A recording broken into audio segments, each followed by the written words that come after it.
तो guys YouTube से मेरी दूसरी पेमेंट भी आ चुकी है एंड ये दूसरी पेमेंट पहली पेमेंट के मुकाबले 3 गुना से भी ज्यादा आई है, जिसका एग्जैक्ट फिगर आपको आगे पता चल ही जाएगा। एंड इसके साथ ही आज मैं आपको YouTube पेमेंट से जुड़ी सारी इन्फॉर्मेशन शेयर करने वाला हूँ, जो हर न्यू यूट्यूबर को जानना जरूरी है। हालांकि मैंने अपनी फर्स्ट पेमेंट वाली वीडियो में आप लोगों को बताया था, लेकिन फिर भी बहुत सारे लोगों को अभी भी कंफ्यूजन है। जैसे YouTube पेमेंट कब भेजता है। YT स्टूडियो में तो $100 कंप्लीट हो गया है, पर एडसेंस में रिफ्लेक्ट नहीं हो रहा है। पेमेंट क्यों फंस जाता है। YouTube पेमेंट पर YouTube कितना टैक्स काटता है और क्या इंडियन गवर्नमेंट को भी टैक्स भरना पड़ता है। और भी ऐसे कई सवाल हैं जो आपको परेशान कर रहे होंगे, इसलिए आज आपके सारे सवालों का जवाब मिलने वाला है। तो देखिए, YouTube से पैसा कमाने के लिए हमें ये 4 स्टेप्स कंप्लीट करने होते हैं। पहला है चैनल मोनेटाइजेशन, दूसरा है एडसेंस अकाउंट वेरिफिकेशन, तीसरा है US tax form submission and चौथा है बैंक अकाउंट एडिशन। हम इन सभी स्टेप्स को डिटेल में समझते हैं। तो जैसा कि आपको पता ही होगा कि YouTube से पैसा कमाने के लिए आपका चैनल मोनेटाइज करना पड़ेगा, जिसके लिए शर्त ये है कि आप अपने चैनल पर 1000 सब्सक्राइबर एंड 1 साल के भीतर में 4000 वॉच टाइम कंप्लीट करिए, या नहीं तो फिर अगर आपका शॉर्ट्स चैनल है तो 90 दिन के भीतर में 10 मिलियन शॉर्ट व्यूज कंप्लीट करिए, तभी आपका चैनल फुली मोनेटाइज होगा। हालांकि 500 सब्सक्राइबर एंड 3000 वॉच टाइम या 3 मिलियन शॉर्ट्स व्यूज पर भी चैनल मोनेटाइज होगा, लेकिन हाफ मोनेटाइज होगा, जिससे आप कोई खास अर्निंग नहीं कर पाओगे। इसलिए फोकस करना है फुल मोनेटाइजेशन पर। अब यहाँ पर बहुत लोगों को डाउट रहता है कि अगर 1 साल के अंदर में 4000 वॉच टाइम या फिर शॉर्ट्स चैनल पर 90 दिन में 10 मिलियन शॉर्ट्स व्यूज कंप्लीट नहीं हुआ तो क्या होगा। तो देखिए, इसमें आपको घबराने की कोई बात नहीं है। आप जब ये क्राइटेरिया कंप्लीट करोगे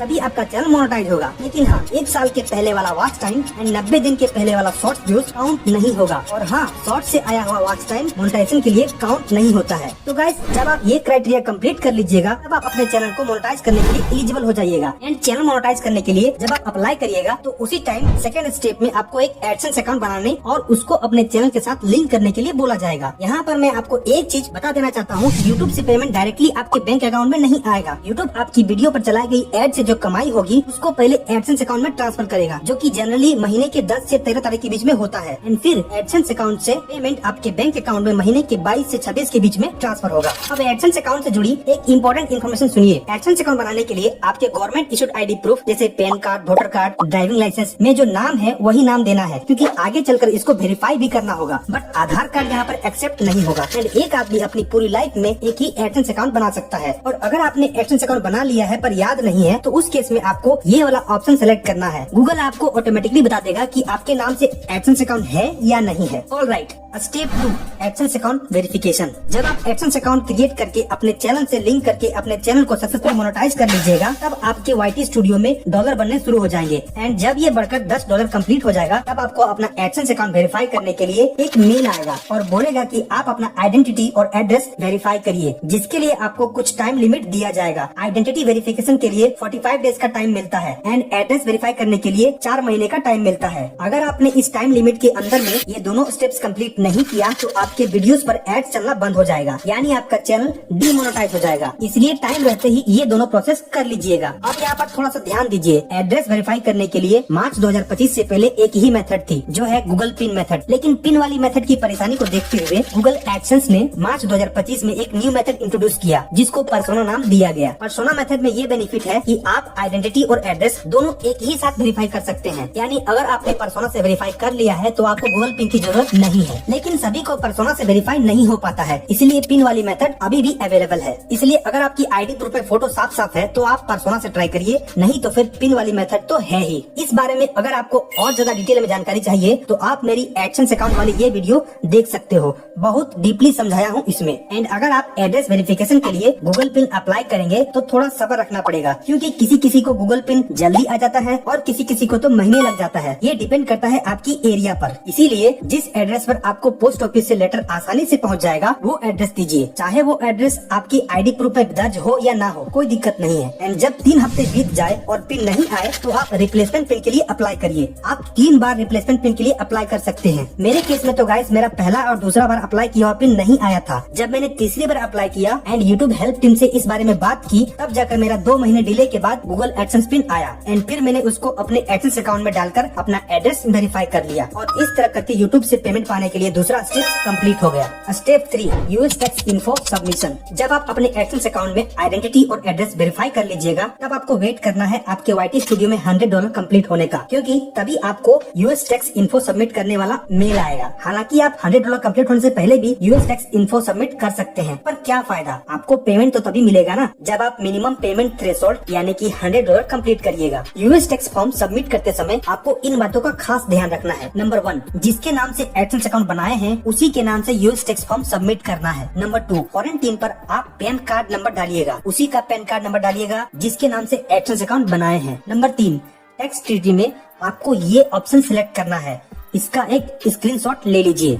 नंबर 4, यूएस टैक्स फॉर्म हर 2 साल में एक ही बार भरना पड़ता है। एंड हाँ, यूएस टैक्स फॉर्म सबमिट करने से पहले ये वीडियो जरूर देखिएगा, आपको एक क्लियर गाइडेंस मिलेगा। अब गाइस, बहुत सारे लोगों को ये भी डाउट रहता है कि क्या यूट्यूब पेमेंट पाने के लिए हमें इंडियन टैक्स फॉर्म भी सबमिट करना होता है। तो देखिए, अभी तो इंडियन टैक्स फॉर्म सबमिट नहीं करना है, पर हाँ, अगर आपकी सालाना इनकम 12 लाख से ज्यादा हो जाती है तो फिर आपको इंडियन टैक्स फॉर्म सबमिट करना है। इंडियन गवर्नमेंट ने 12 लाख की लिमिट प्रेजेंट फाइनेंशियल ईयर 2025-2026 के लिए सेट किया है। फ्यूचर में ये लिमिट बढ़ भी सकती है और घट भी सकती है। Step 4, bank account addition. And guys, जब आप यूएस टैक्स फॉर्म सबमिट कर लीजिएगा तो फिर यूट्यूब से पेमेंट पाने के लिए एक लास्ट स्टेप बचता है, वो है बैंक अकाउंट डिटेल्स ऐड करना। अब बैंक अकाउंट से रिलेटेड लोगों को बहुत कंफ्यूजन रहता है, तो देखिए, यूट्यूब पेमेंट के लिए आप वही बैंक ऐड करिए जिसमें यूट्यूब को पेमेंट भेजने में कोई दिक्कत ना हो, यानी कि उस बैंक के पास अपना स्विफ्ट कोड अवेलेबल हो। स्विफ्ट कोड, जिसको बैंक आइडेंटिफायर कोड BIC भी कहते हैं, ये 8 से 11 कैरेक्टर का एक यूनिक कोड होता है जो किसी भी बैंक या फिर फाइनेंशियल इंस्टीट्यूशन का इंटरनेशनल आइडेंटिफिकेशन नंबर होता है। उसका यूज इंटरनेशनल मनी ट्रांसफर के लिए होता है। जैसे इंडिया में एक बैंक से दूसरे बैंक में पैसा ट्रांसफर करने के लिए IFSC कोड की जरूरत होती है, उसी तरह से इंटरनेशनल ट्रांजेक्शन के लिए, यानी कि एक देश को दूसरे देश में पैसा भेजने के लिए स्विफ्ट कोड की जरूरत पड़ती है। तो जिस बैंक के पास स्विफ्ट कोड अवेलेबल है उसी बैंक को ऐड करिए। वैसे ज्यादातर यूट्यूबर गवर्नमेंट बैंक में SBI को सिलेक्ट करते हैं एंड प्राइवेट बैंक में HDFC बैंक को सिलेक्ट करते हैं। अब आपको स्विफ्ट कोड मिलेगा कैसे? तो देखिए, इसके लिए डायरेक्टली बैंक में जाना है और बैंक वालों से बात करनी है। एंड जब आपको स्विफ्ट कोड मिल जाए तो फिर उसको यहाँ पर डालना है, साथ ही अपना account number, IFSC code number भी डालना है और उसको सबमिट कर देना है।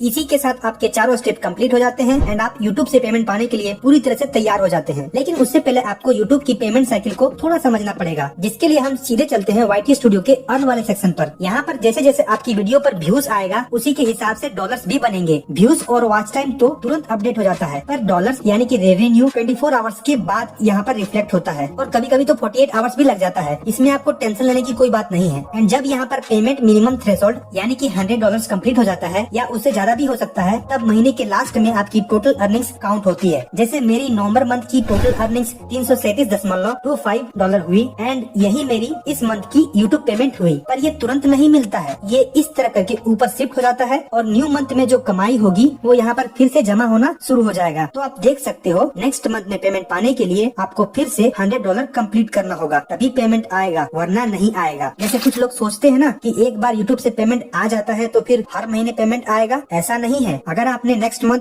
$100 कंप्लीट नहीं किया तो आपको उस मंथ की पेमेंट नहीं आएगी। इसलिए आपको लगातार काम करते रहना है और अच्छी वीडियो बनाते ही रहना है ताकि वीडियो चले और आप पैसे कमा सको। एंड महीने के 10 से 12 तारीख के बीच में आपका पैसा YT स्टूडियो से गूगल एडसेंस अकाउंट में ट्रांसफर हो जाता है। एंड अगर आपने गूगल एडसेंस अकाउंट में सब कुछ सेट कर रखा है तो महीने के 22 से 26 के बीच में एडसेंस से आपके बैंक अकाउंट में पेमेंट भेज दिया जाता है। जैसे मेरी नवंबर मंथ की टोटल कमाई हुई थी $337.25 एंड ये अमाउंट YT स्टूडियो से गूगल एडसेंस अकाउंट में 12 दिसंबर को ट्रांसफर हो गई थी। फिर एडसेंस से 21 दिसंबर को मेरे बैंक अकाउंट में भेज दिया गया, जिसको एडसेंस वालों ने एक मेल भेजकर हमें बताया। एंड जैसा कि मैंने आपको best bank for YouTube payment वाली वीडियो में बताया था कि SBI में 1 से 2 दिन के अंदर में ही पेमेंट आ जाता है। एंड मेरा सेकंड पेमेंट 23 दिसंबर को बैंक अकाउंट में क्रेडिट हो गया, जो कि है 29,782। एक्चुअली मेरी टोटल कमाई हुई थी $337.25 एंड यूट्यूब ने इस पर टैक्स काटा $2.25। फिर बैंक वालों ने $337.01 को 23 दिसंबर की जो डॉलर की इंडियन रुपीज में वैल्यू थी उसके हिसाब से कन्वर्ट किया एंड 0.7 रुपया प्रति डॉलर के हिसाब से फॉरेक्स फीस भी लिया एंड इसके साथ 50 रुपया कमीशन एंड 54 रुपया सर्विस चार्ज भी लिया। और जो फाइनल अमाउंट मेरे अकाउंट में क्रेडिट हुआ वो है 29,667 रुपया, जो कि फर्स्ट पेमेंट के मुकाबले 3 गुना से भी बढ़कर है। तो गाइस, ये थी मेरी सेकंड पेमेंट की full details and YouTube payment process की A to Z information. I hope इस वीडियो से आपके सारे डाउट्स क्लियर हो गए होंगे। एंड अगर इसके उसके बाद भी यूट्यूब पेमेंट से रिलेटेड कोई भी दिक्कत हो रही हो तो कमेंट में पूछ लेना, मैं रिप्लाई करूंगा। वीडियो देखने के लिए आपका बहुत बहुत धन्यवाद। वीडियो को एक लाइक कर दीजिएगा एंड हाँ, ऐसे ही ट्रू इन्फॉर्मेशन के लिए चैनल को सब्सक्राइब कर लीजिएगा। अच्छा, अगर आपके वीडियो में 100-200 व्यूज आने के बाद रुक जाता है तो इसका मतलब है कि आप ये 5 मिस्टेक कर रहे हो। इस वीडियो को देख करके अभी उन मिस्टेक्स को ठीक करिए ताकि आप जल्दी ग्रो कर पाओ और यूट्यूब से जल्दी पैसा कमा पाओ। ठीक है, मिलते हैं अगले वीडियो में। तब तक अपना ख्याल रखिएगा, खुश रहिए, मस्त रहिए।